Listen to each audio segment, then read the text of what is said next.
somebody messaged me and asked, what is the biggest challenges I've personally, what I've experienced with my children. So I'm actually going to do this in 2 videos. Let me discuss my son first, and in another video I'll discuss my daughter. But with my son, we didn't realize that from birth he still had amniotic fluid in his ears. And we had a few challenges as a result. Firstly, when it came to feeding him at 6 months, he refused to swallow. He would gag every time he had to eat, and he was a year old, and he was still eating mostly milk and maybe one of those small little yogurts in a day. And this freaked me out because as a mom, your goal is to keep your child happy, feed them, and let them sleep. And if one of those 3 things aren't happening, it's really stressful on a mom. So we didn't pick that up. I then took him to a specialist, and they thought he had oral sensitivity. So we had him at an occupational therapist to try and treat the oral sensitivity. But it was like mildly successful. It like barely made a difference. And then when he was over a year, he still wasn't saying any words. And this is where I started thinking, something's up here. Why is he not speaking? And everyone's like, yeah, because you and your husband are different languages. He's confused. And I'm like, listen, mommy and daddy is kind of universal. And then I took him to an audiologist, and the first one I went to told me he was deaf, basically, and said he can't hear, and what I need to do is take him to a booth test to get that checked out, and which is very stressful. I ended up at an ENT for his tonsils, and the ENT said to me, yes, but his ears are flatlined, he's got fluid in his ears. And we took him for his first set of grommets at 18 months, and that was the first time he could actually hear.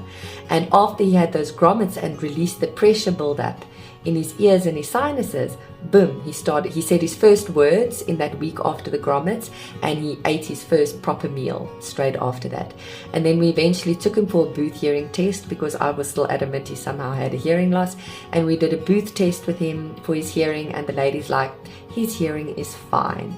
There's a few sounds he can't hear, but that's because of a result of the grommets, but his hearing is perfect. So literally our feeding issues, sleeping issues, and our speech issues were all of a result of him simply needing grommets, which is amazing. And as a result, now obviously he has a speech delay, which we're trying to catch up on, and he's caught up a lot, but his tongue is still lazy, and we're dealing with that kind of stuff. But yeah, that was the biggest challenge I had with my son.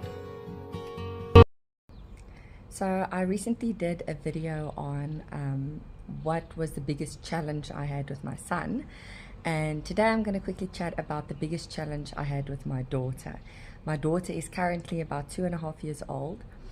And with her specifically, I never struggled with anything really medical with her. My son, my biggest challenges with him were all medical. And with my daughter, she was born and she had severe colic. We spent so much money taking her to doctors and specialists trying to figure out what was wrong, but literally if she was awake she would scream blue frickin' murder, and the only time she stopped screaming was when she went to sleep. So I was adamant she must have had something like reflux, but all of her testing, and we went into theater to try and get it, everything came out clear, and no one could give me an answer of what was happening with her.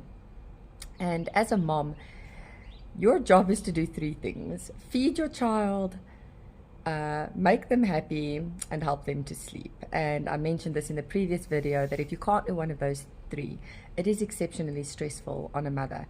And having her scream day in and day out like broke me. It completely broke me. At 16 weeks, when I sleep trained her, the next day, miraculously, her colic disappeared.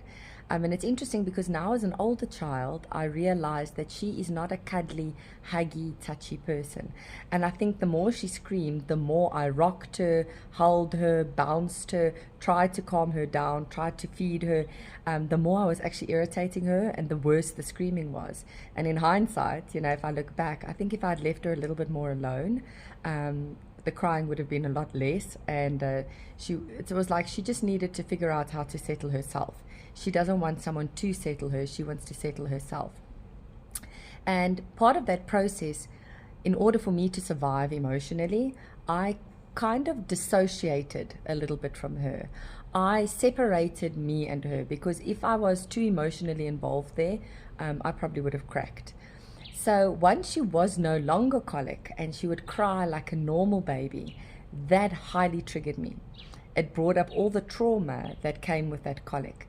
And I actually went and saw a therapist to help me process the trauma of her colic, so that I could build an attachment again with her. And another thing I really struggle with my daughter is that she has exceptionally big emotions. She's not an even-tempered child. When she is upset, she is loud, she is overstimulating, she is overly challenging. It's really difficult when she triggers me big time, because I grew up in a family where I wasn't allowed to have negative emotions. So when she has negative emotions, it's not a 4 out of 10, she has them 15 out of 10.